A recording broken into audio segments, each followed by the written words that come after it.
आनंद लो प्रतिदिन के जीवन का में स्वागत है। आज आप हमारे साथ हैं, मुझे बहुत खुशी हुई है। यदि आप अपने जीवन का आनंद लेना चाहते हैं तो आपको आपका मन निश्चित करना है और उसे उसी दिशा में रखना है। आज मैं आपसे उसी के विषय में बताऊंगी। अपने जीवन का आनंद लेने का निर्णय ले, परमेश्वर का वचन ग्रहण करने पर आशीष मिले। यीशु ने यूहन्ना 10:10 में कहा, और बहुत से लोगों ने बाइबल में बहुत सी बातें कही, सब पवित्र आत्मा के द्वारा प्रोत्साहित हुए थे। परंतु मैं सोचती हूं कि जब यीशु ने इसे कहा तो हम थोड़ा अधिक ही सुनना चाहते हैं। यीशु ने कहा, चोर केवल चोरी करने, घात करने और नाश करने आता है, परंतु मैं इसलिए आया कि तुम जीवन पाओ और उसका आनंद लो।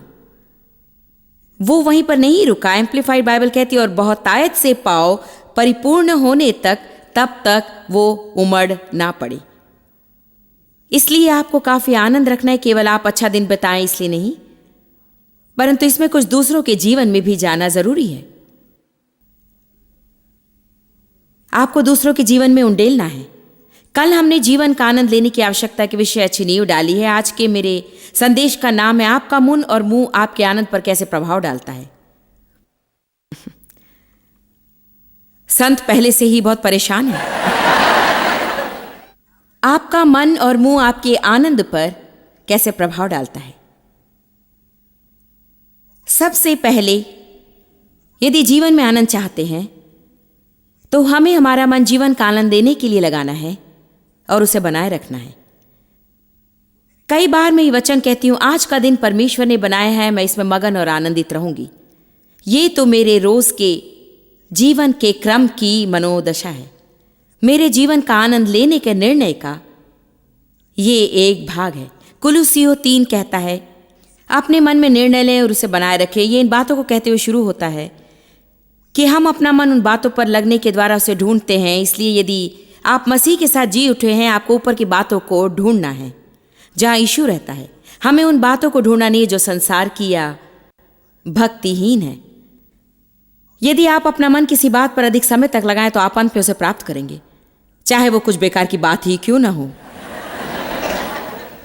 आप चाहे अपना मन किसी पर भी लगाएं, यदि आप निश्चित ठान लें और आप अपनी सोच उस पर लगाएं तो आप उसके पीछे अवश्य चलने लगेंगे।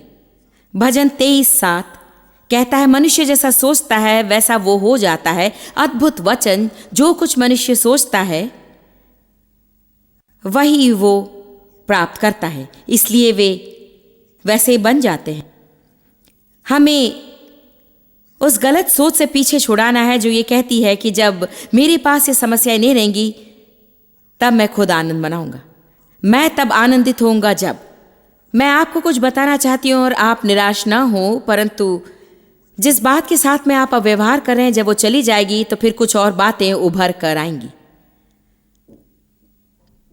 मैं नकारात्मक नहीं हो रही, मैं आपको बता रही हूं कि जीवन कैसा है। देखिए, हम बातों से व्यवहार करते हैं और आप जानते हैं और मैं भी जानती हूं कि किसी भी निश्चित दिन आप उठ सकते हैं और आपके साथ वो घटना होती है जिसकी आपने अपेक्षा भी नहीं की है। कई बार ये आश्चर्य में डालने वाली अच्छी घटना होती है और कई बार दुखी करने वाली बात होती है। हमें इतना परिपक्व होना है कि चाहे हमारी परिस्थितियां कुछ भी क्यों न करें, हमें एक समानी बने रहना है और वो उन्नति देता है। मैं ये नहीं कह रही हूं कि मैं 100% तक पहुंच चुकी हूं, क्योंकि मैं निश्चय ही नहीं पहुंची हूं। हमें उस सोच से पीछे छुड़ाना है जो कहती है मैं तब आनंदित होऊंगा जब। हमें कहना चाहिए, मैं अब आनंदित होऊंगा, मैं आज आनंदित हो जाऊंगा। मेरा जीवन जितना चाहता था उतना सिद्ध नहीं है, परंतु मैं आज आनंदित हो जाऊंगा। आज आनंदित होना इतना महत्वपूर्ण क्यों है? क्योंकि ये तो आनंद है।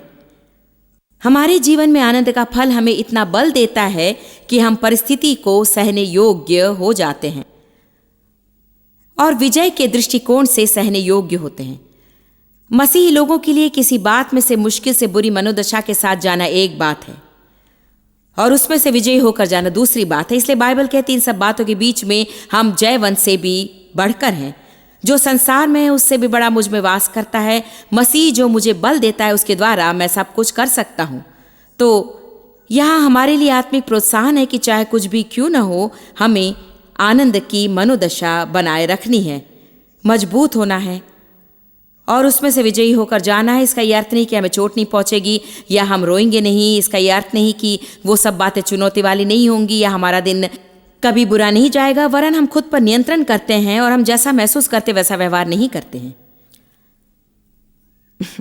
मैं जैसा व्यवहार करना महसूस करती थी वैसा व्यवहार करने में मैंने अपने जीवन के कई वर्ष बिताए हैं, और मैं आपको बताऊं कि इसने अच्छे परिणाम उत्पन्न नहीं किए और इसने मेरे संबंध में कोई मदद नहीं की है। प्रेरित पौलुस कहता है उसने संतोष में कैसे रहें ये सीख लिया है, चाहे वो कमी हो या बहुतायत हो।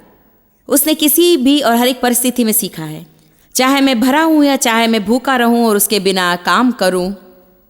एम्प्लीफाइड बाइबल कहती है ऐसे स्थान तक संतोष में जहां चाहे मैं कोई भी दिशा में हूं तो भी मैं परेशान नहीं रहूंगा। अद्भुत है ना? परमेश्वर का धन्यवाद कि वो कहता है उसने सीखा। वो मेरे लिए मुझे आशा देता है। मैं शायद नहीं पहुंची, परंतु मैं उन्नति प्राप्त कर सकती हूं और मैं सीखते रह सकती हूं।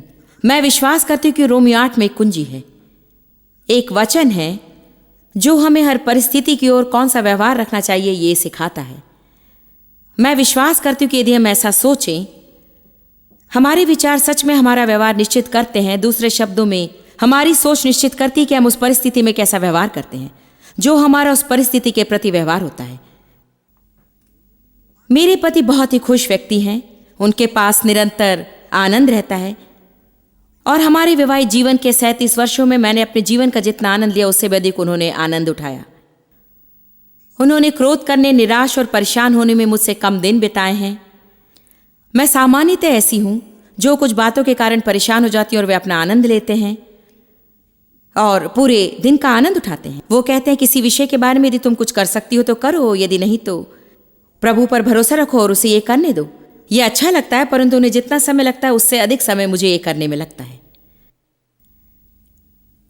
डेव वैसे क्यों? इसका एक कारण है क्योंकि हर एक परिस्थिति में मेरे पास मुझे ये पसंद नहीं होता है। हर एक परिस्थिति में वो हमेशा मुझे वचन बताते हैं।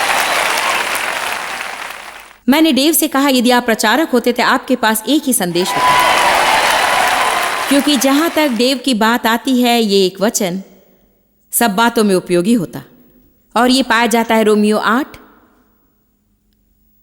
पद 28 में।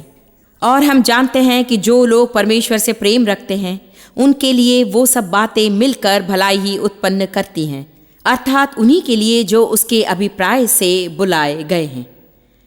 इसलिए डेव हमेशा कहते हैं सब बातें मिलकर भलाई उत्पन्न करती हैं, सब भलाई लेकर आता है। उनके पास एक और वचन है, अपनी सारी चिंता परमेश्वर पर डाल दो। ये 2 वचन, अपनी चिंता परमेश्वर पर डाल दो। बाइबल कहती है अपनी चिंता परमेश्वर पर डाल दो। परमेश्वर से प्रेम करने वालों के लिए भलाई उत्पन्न करती है। आप में से कितने लोग परमेश्वर से प्रेम करते हैं? निश्चय ही आप करते हैं, नहीं तो आज सुबह के समय आप लोग यहां नहीं होते। वे जो परमेश्वर से प्रेम करते हैं और उसके उद्देश्य के लिए बुलाए गए हैं, इसका अर्थ है कि आप परमेश्वर की इच्छा अपने जीवन में चाहते हैं। और मैं विश्वास करती हूँ कि आप परमेश्वर की इच्छा अपने जीवन में पूरी करना चाहते हैं। मैं सोचती हूँ कि आज मैं आपसे हियाव से कह सकती हूँ कि आप सब जो आज ऑडिटोरियम में बैठे हैं और टीवी के दर्शक भी, लोग तब तक बैठकर क्रिश्चियन टीवी कार्यक्रम नहीं देखते जब तक कि वे परमेश्वर के साथ चलना नहीं चाहते, जब तक कि वे अपने जीवन में अच्छा बदलाव नहीं चाहते हैं। परंतु विशेषकर आप में से वे लोग जिन्होंने यहाँ आने के लिए छुट्टियां ली हैं, मैं आपसे कहती हूँ कि आप प्रभु से प्रेम करते हैं, आप प्रभु की इच्छा चाहते हैं। इसलिए आप ये विश्वास करने के लिए स्वतंत्र हैं कि आप विश्वास करें कि चाहे आपके जीवन में कुछ भी क्यों ना हो, परमेश्वर नियंत्रण में है और वो उसे आपकी भलाई के लिए ही बनाता है।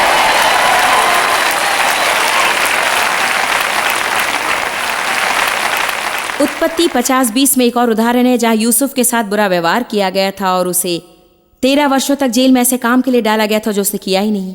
उसके भाइयों ने उसे घृणा की, उसे गड्ढे में डाला गया, गुलामी के लिए बेचा गया था। इस व्यक्ति के पास तो सबसे अधिक बुरी मनोदशा हो सकती थी और ये ऐसा भी दिखाई देता था कि यदि वो उसे करता तो वो सही कर रहा है, परंतु फिर भी परमेश्वर के वचन में कोई सबूत नहीं है कि उसने ऐसा किया, परंतु उसने अपने आसपास के लोगों से केवल प्रेम किया और उनकी मदद की थी, चाहे उन्होंने कुछ भी क्यों न किया था। इसलिए परमेश्वर ने उसे उन्नति दी। जेल में भी उसे बंदी गृह में मुखिया बनाया गया था।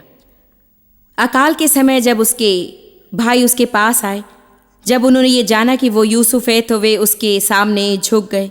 यदि आप यूसुफ की पूरी कहानी जानते, उसने वो सपना देखा था कि उसके भाई उसे दंडवत कर रहे हैं, इसलिए उन्होंने उसे गड्ढे में फेंक दिया था। क्योंकि शायद यूसुफ उन्हें ये बताने में काफ़ी बुद्धिमान नहीं था, वो तो थोड़ा जवान और अधीर था। कुछ सपने आप अपने तक ही रखें। आमीन। जैसा उसके साथ व्यवहार किया गया था वो तो उसके व्यवहार के लिए उतना बुरा नहीं था, परंतु फिर भी जब उसके भाई उसके सामने झुक गए और वे सोच रहे थे कि वो उन्हें मार देगा और सब तरह के बुरे व्यवहार करेगा, उसने कहा, मेरे भाई, क्या मैं परमेश्वर की जगह पर हूं? तुम्हारे साथ व्यवहार करना ये मेरा काम नहीं है। तुमने जो कुछ किया वो मेरे नुकसान के लिए सोचा था, परंतु परमेश्वर ने उसे मेरी भलाई के लिए किया है। आमीन। कई बार शत्रु आकर कुछ काम करता है, कई बार प्रभु भी कई बातों को होने की अनुमति देता है, क्योंकि हमारे जीवन में ऐसी बातें हैं जिनकी ओर हम ध्यान नहीं देते और परमेश्वर अपने वचनों द्वारा हम तक पहुंचना चाहता है, परंतु हम ध्यान नहीं देते, इसलिए कई बार उसे हमारी परिस्थिति को स्पर्श करना पड़ता है। यदि आप अपने बच्चों से प्रेम करते हो तो उन्हें अपने वचन पहले देंगे, और यदि वे उसकी ओर ध्यान न दे तो आप उनकी परिस्थितियों को स्पर्श करेंगे। आप अपने बच्चों से घृणा करते हैं, इसलिए आप उन्हें नहीं मारते हैं। आप ऐसा इसलिए करते हैं क्योंकि आप उनसे प्रेम करते हैं और उन्हें उत्तम होते हुए देखना चाहते हैं। इसलिए कई बार आपको उनसे वो कुछ बात अलग कर देनी होती है जो वो चाहते हैं, या जो वे चाहते हैं वो उनको आप नहीं देते हैं। इसलिए नहीं कि आप उनसे प्रेम नहीं करते, परंतु इसलिए कि आप चाहते हैं कि वे जाग जाएं और सही मनोदशा रखें। हालेलुया। इसलिए मेरा विश्वास है कि रोमियो 8:28 आनंद की कुंजी है, क्योंकि मैं आपको ये शाश्वती नहीं दे सकती कि परिस्थितियां हमेशा एक समान ही रहेंगी, परंतु मैं विश्वास करती हूं कि चाहे कोई भी परिस्थिति क्यों ना आए, यदि आप कहेंगे कि मैं विश्वास करती हूं कि ये मेरे लिए भलाई उत्पन्न करेगा। मुझे अच्छा नहीं लग रहा है परमेश्वर, परंतु मैं जानती हूं कि मैं तुझसे प्रेम करती हूं और तेरी इच्छा चाहती हूं, और इसलिए ये मेरे लिए भलाई उत्पन्न करेगा। हम में से अधिकतर, यदि हम पूरा सच कहें, तो हम सब जानते हैं कि जब हम मुश्किल समय में से जाते हैं तब परमेश्वर के साथ हमारा संबंध हमेशा मजबूत हो जाता है।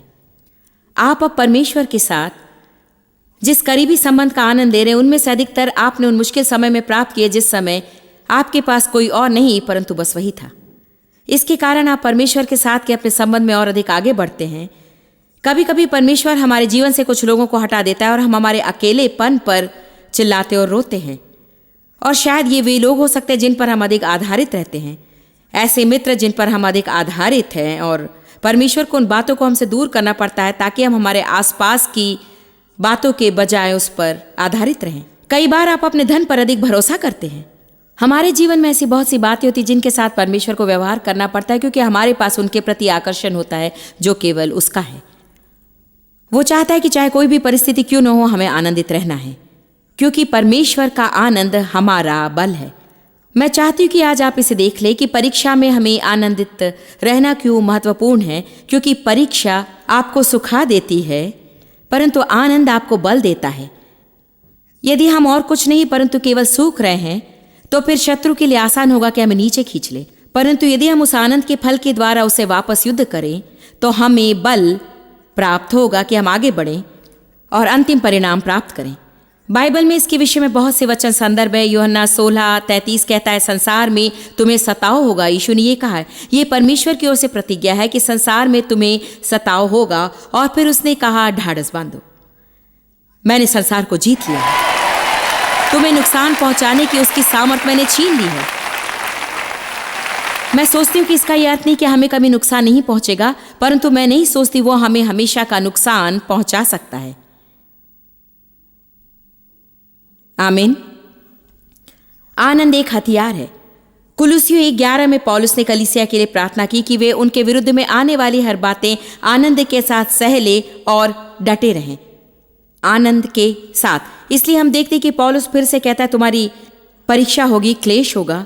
मैं आपको फिर प्रोत्साहित करती हूँ कि आप डटे रहें और सह लें, परंतु मैं आपको बता रही हूँ अपने आनंद का स्तर बनाए रखें। क्यों? क्योंकि आनंद हमें बल देता है। याकूब 1:2-4 विभिन्न परीक्षाओं का सामना करते समय इसे आनंद की बात समझो, ये जानते हुए कि परमेश्वर उनका उपयोग आपकी भलाई के लिए करेगा। आनंद के साथ जुड़े रहने में हमें परेशानी होती है। प्रेरित 20:24 में पौलुस ने कहा, इनमें से कोई भी बात मुझे नहीं हटा सकती है, और मैं अपने प्राण को अपने लिए प्रिय नहीं समझता हूं, ताकि मैं अपनी दौड़ आनंद के साथ पूरी करूं। मैं सोचती हूँ कि पौलुस कह रही थी, मैं अपने आनंद का स्तर बनाए न रखूं तो परमेश्वर ने जो मेरे लिए काम रखा है उसे मैंने पूरा नहीं किया। इसलिए चाहे कुछ भी हो, मैं इन बातों को मुझे हिलाने नहीं दूंगा। मैं आगे बढ़ता चले जाऊंगा, परंतु मुझे मेरे आनंद का स्तर बनाए रखना है, क्योंकि यदि मैं अपने आनंद का स्तर ऊपर न रखूं तो आगे बढ़ने के लिए मेरे पास हिम्मत नहीं होगी। आमीन।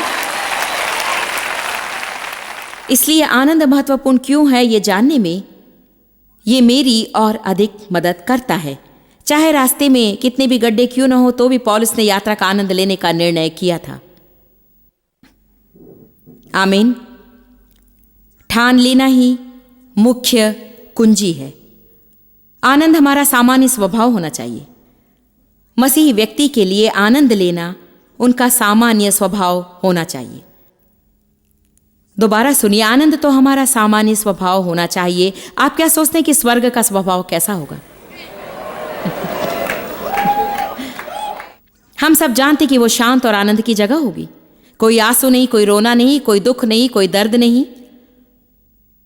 मुझे आश्चर्य होता है कि यीशु का स्वभाव कैसा था। जानते हैं, उसका तो खुशी का स्वभाव था, शांतिपूर्ण स्वभाव।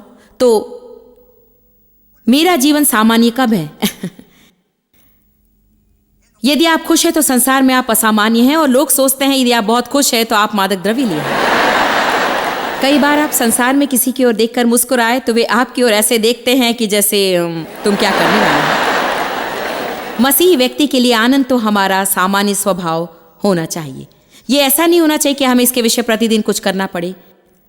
ये ऐसा नहीं होना चाहिए कि हमें इस स्वभाव में रहने के लिए कुछ बड़ी घटना होनी चाहिए। आप मुझे समझ रहे हैं ना?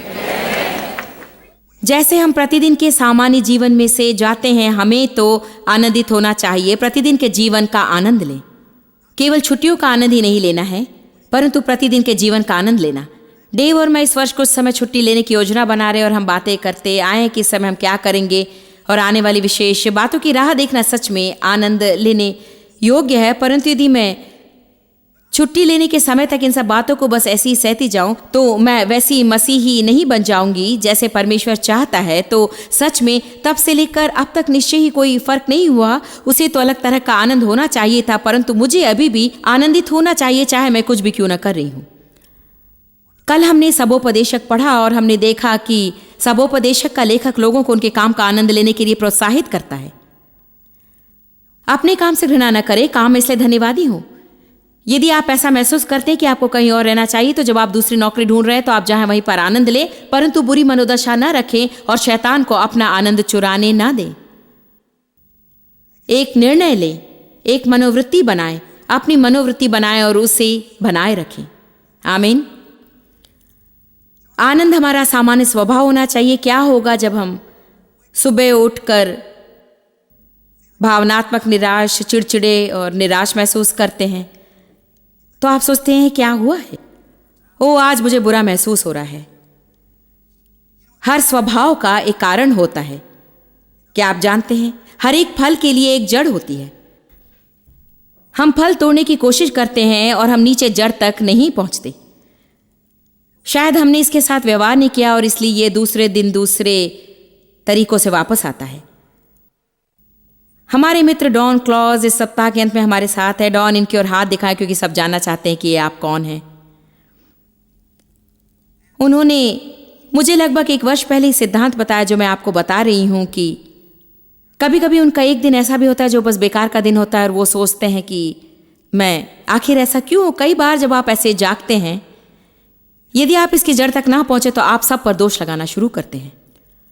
हम हमारा मन नकारात्मक बातों पर लगाते हैं या जिन्हें हम सोचते हैं नकारात्मक है उन पर लगाते हैं और अच्छी बातों के विषय सोचने में अधिक समय नहीं लगाते हैं। क्या यह अद्भुत नहीं कि हमारा मन अपने आप नकारात्मक बातों पर लगता है? क्या आपने कभी ध्यान दिया कि आपको क्रोधित करने के लिए लोगों ने क्या किया, यह सोचने की कोशिश करने की भी जरूरत नहीं है। आपको उनके विषय नहीं सोचने की कोशिश करनी है जो कहता है कि वो पुराना स्वभाव नकारात्मक बातों की ओर झुकता है। परंतु हम मसीह में नई सृष्टि हैं। फिर भी बाइबल बताती है प्रतिदिन हमें मसीह को पहन लेना है, हमें प्रेम पहन लेना है, हमें दया पहन लेनी है, हमें सही विचार चुन लेना है। मैंने तुम्हारे सामने जीवन और मृत्यु रखी है, जीवन चुन ले ताकि तू और तेरा घराना जीवित रह सके। 2 कुरिन्थियों 10:4 और 5। क्योंकि हमारी लड़ाई के हथियार शारीरिक नहीं है परंतु गढ़ों को ढा देने के लिए परमेश्वर के द्वारा सामर्थ्य है। सो हम कल्पनाओं को और हर एक ऊंची बात को जो परमेश्वर की पहचान के विरोध में उठती है खंडन करते हैं। ये कारण बताना और सिद्धांत और कल्पनाओं के विषय कहता है, ये तो विचार है। यदि परमेश्वर हमें कोई काम करने की योग्यता न दे तो वो कभी भी वो करने के लिए नहीं कहता है। इसलिए यदि परमेश्वर मुझे गलत विचारों को गिरा देने के लिए कहता है तो निश्चय ही मैं वो करने के योग्य हूं। तो ये कहने में कोई लाभ नहीं, मेरी सोच का मैं कुछ नहीं कर सकता, अपनी सोच पर मेरा नियंत्रण नहीं है। आमीन। आनंद हमारा सहज भाव होना चाहिए। जब आप अच्छे मूड में ना हो, भावात्मक रूप में निराश हो, आपका फल अच्छा नहीं तो अवश्य जड़ कहीं है। एक बार पास्टर डॉन मुझसे कह रहे थे कि सुबह उठने पर वो मुझे बता रहे थे कि कैसे अपने जीवन में अपनी सोच पर उन्होंने सच्ची विजय पाई। तो मुझे उत्सुकता हुई जानने की कि अगर कोई एक व्यक्ति विजय पा सकता है तो अवश्य दूसरा भी पा सकता है। प्रभु पक्षपाती नहीं है। उन्होंने कहा, मैंने ये समझना आरंभ किया कि जब सुबह उठते समय मेरा मूड सही नहीं है, या मैं उकता गया हूं, आगे कुछ करना नहीं चाहता, या हर चीज मुझे परेशान करती है, तब मुझे ये करना चाहिए कि ये न सोचूं कि किस पर दोष लगाऊं, वरन ये सोचूं कि ठीक है, कल मेरे साथ क्या हुआ, या परसों मेरे साथ क्या बीती, या फिर मेरे जीवन में ऐसा क्या हुआ है, क्योंकि आज यहां हमारी परेशानी के पीछे अवश्य ही वहां पर कोई कारण रहा होगा।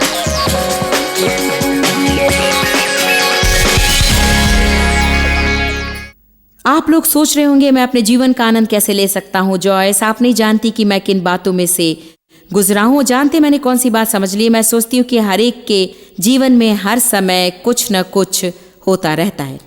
पिछले हफ्ते मेरे साथ बड़ी घटना हुई जो सच में आनंद चुराने वाली हो सकती थी, और अब उन बातों से निपट लिया गया है। वे खत्म हो गई हैं, और मैंने जो कभी कल्पना की थी ये उससे भी अति उत्तम हो गया है। कई बार हम जिस परिस्थिति में से जा रहे हैं उसके कारण हम अपना आनंद छोड़ देते हैं, और हमें ये याद करना है कि ये भी बीत जाएगा। इसीलिए मैं आज आपको प्रोत्साहित करती हूँ, अपने जीवन का आनंद ले। ऐसे चिन्हों को घर में जगह जगह पर लगाए जो कहते हैं अपने जीवन का आनंद ले। खुद को याद दिलाएं कि प्रभु का आनंद आपका बल है। परमेश्वर आशीष।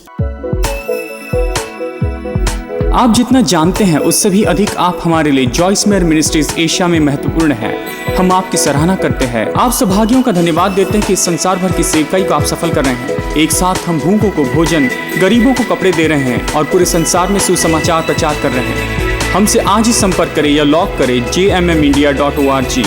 अपने प्रार्थना निवेदन भेजें, हमारे स्रोत के विषय जानें, जॉयस की सभाओं के विषय जानें, और जैसे हम पूरे संसार में मसीह के प्रेम को बांटते हैं तो आप हमारे साथ सहभागी हो जाएं।